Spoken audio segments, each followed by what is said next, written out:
জয় তাই বন্ধুরা, welcome back to another video. তো বন্ধুরা, আশা করি সবাই ভালো আছো। তো বন্ধুরা, আমরা এখন যে বৃন্দাবন পরিক্রমা বের হচ্ছি। তো চলো তোমাদেরকে দেখাবো, সব কিছু দর্শন করাবো সব কিছু।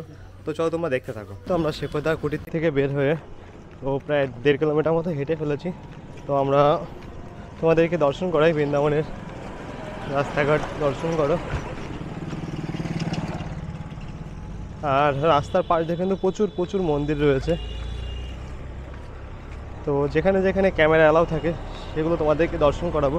শ্রী শ্রী বৃন্দাবন ধামে সতীর যে 52 ফিট হয়েছিল, সেই 52 ফিটের মধ্যে এক ফিট বৃন্দাবনে রয়েছে শ্রী কাত্যায়নী মন্দির, এখানে নামে পরিচিত। তো চলো তোমাদেরকে কাত্যায়নী মন্দিরটা দর্শন করাবো।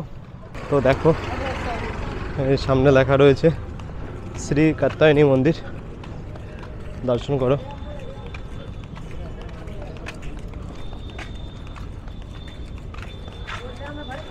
শ্রী শ্রী কাত্যায়নী পীঠ দেখো লেখা রয়েছে।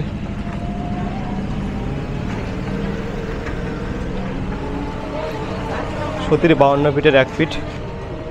জানি তাই বন্ধু, তো আমরা শ্রী শ্রী কাত্যায়নী মন্দিরের সামনে চলে এসেছি। তাহলে তোমাদেরকে কাত্যায়নী মন্দিরটা দর্শন করাই। সতীর 52 ফিটের মধ্যে এক ফিট কাত্যায়নী পীঠ।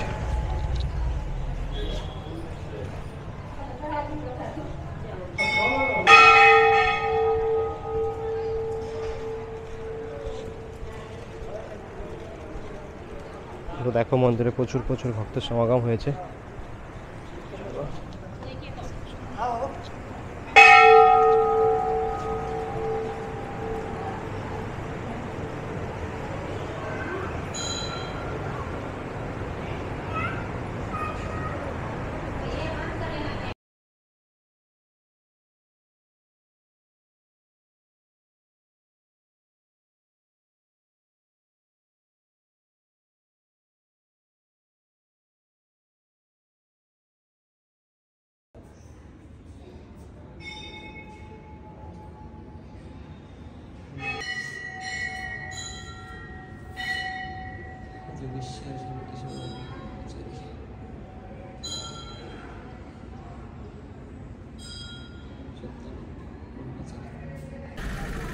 জানি তাই বন্ধুরা, তো কাত্যায়নী মন্দিরের ভিতরে কি ক্যামেরা অ্যালাউ ছিল না। তো তারপরে দু একটা ফটো তুলেছি আর কিছু মানে চিত্র তোমাদের মধ্যে তুলে ধরতে পেরেছি। তো যাই হোক বন্ধুরা, কাত্যায়নী মন্দিরে কি গোপীরা একটা সময় কি সেবা করতো মায়ের, কৃষ্ণকে পাওয়ার জন্য। তো কাত্যায়নী মা বিলুপ্ত হয়ে গেছিলো।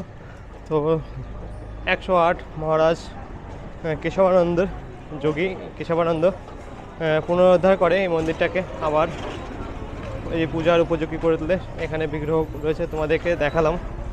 তো তোমরা এখানে এসে দর্শন করতে পারো। সতীর 52 পীঠ হয়েছিল, সেই পীঠের মধ্যে একটা পীঠ। এখানে কেশ ছিল, কেশ পড়েছিল। তো মাকে তোমরা দর্শন করলে, তো আশা করি তোমাদের ভালো লাগবে। তো চলো বন্ধুরা, আর কোথায় কেমন কি যায় না যায় সব কিছু তোমাদের মধ্যে তুলে ধরবো। তো যায়নি তাই দেখতে থাকো।